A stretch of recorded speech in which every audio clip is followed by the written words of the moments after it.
Magluluto po kami ngayon ng lechon paksiw. Literal na lechon paksiw. Sarsa ni Mang Tomas. May suka.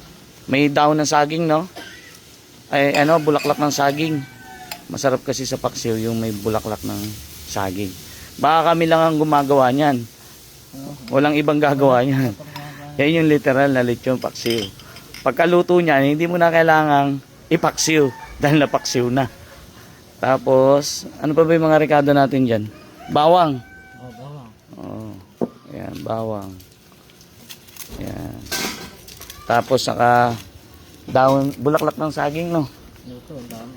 Oh, bulaklak ng saging. Dapat kasi sa lechon paksiw, may bulaklak talaga ng saging. Tapos, meron tayong laurel. Asa yung laurel?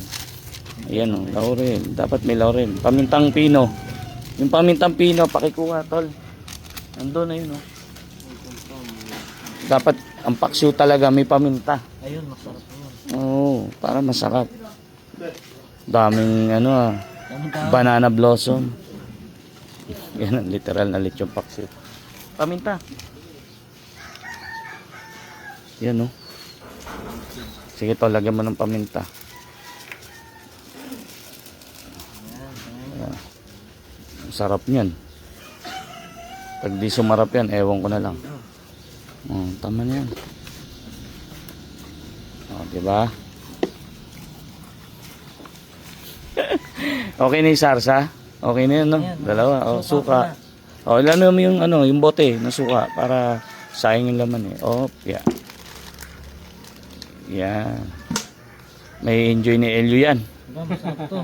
Lechon paksiw tayo. Yan talaga, literal lechon paksiw. Pwede yan. Sarsa pa lang. Hindi naman tatanggihan eh. Sarap. Oo.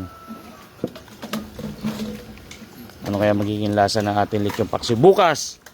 Yung nilaga dapat ngayon, di ba? Eh kaso nga, naubos yung baboy kahapon na dapat pan lechon paksiw namin. Nag-crave kami sa lechon paksiw. Kaya magli-lechon paksiw tayo. Pero literal, paksiw na ni lechon. Lechon ay pinaksiw. Paano ba? Paksiw na ni lechon?